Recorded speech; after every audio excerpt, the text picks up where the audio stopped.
પશુ પક્ષીઓની જે સેવા કરતા હોય ને એ ખવડાવીને છૂટા થઈ જાય. કબૂતરાને ચણ નાખી દે, કૂતરાઓને રોટલા ખવડાવી દે, ગાયોને નિરણ આપી દે. એ બધી પશુ પક્ષીઓની સેવા કહેવાય. હું તો એ સેવા તો કરું છું, પણ એવું મન લાગી જાય છે ને, નાની નાની આત્માઓ ઝાડ ઉપરથી પડી જાય. ધારો કે નાનું ખીચકુનું બચ્ચું અત્યારે મારી પાસે છે, 12 દિવસ થઈ ગયા. એ હવે આખા રૂમમાં દોડતું હોય છે, ચોખા ભાત ખાતું થઈ ગયું છે. એટલે એનાથી લાગણી એટલી બધી લાગી જાય છે ને કે ધીરે ધીરે મોટું થયા પછી આવે જાય અને એક દાડો હાવ આઝાદ થઈ જાય. એટલે જતું જ રહે, પછી મળે નહીં આપણને.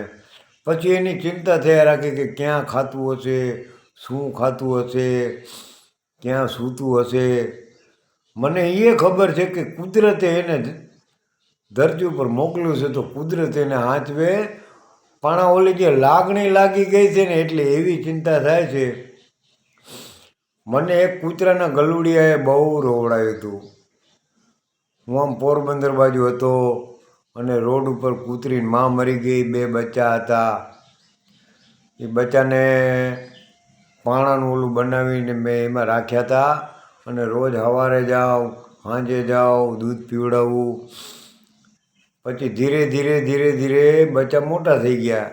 એમાં કાળું કૂતરું હતું, એ કોકને ગમતું હતું તો એને આપી દીધું, લઈ ગયા. હવે રહ્યું હતું એક જ કૂતરું, એક ગલુડિયું રહ્યું હતું. એ થોડુંક જ મોટું થયું, બહુ મોટું નહોતું થયું. પણ એને હું સવાર સાંજ દૂધ પીવડા જાઉં એટલે એક દિવસ મારી વાંય વાંય આવતું હતું. પાછું ભગાડ્યું પણ ગયું નહીં. અને મને એમ કે પાછું જતું રહેશે. પણ ક્યાંકથી 10-12 કૂતરા આવી ગયા ને ગલુડિયાને ગળામાંથી એવું પકડ્યું, મેં માંડ માંડ એને છોડાયું અને પછી મારા ભેગે પોરબંદર લઈ આવ્યો. ગળું હાવ એનું લબડી ગયું હતું.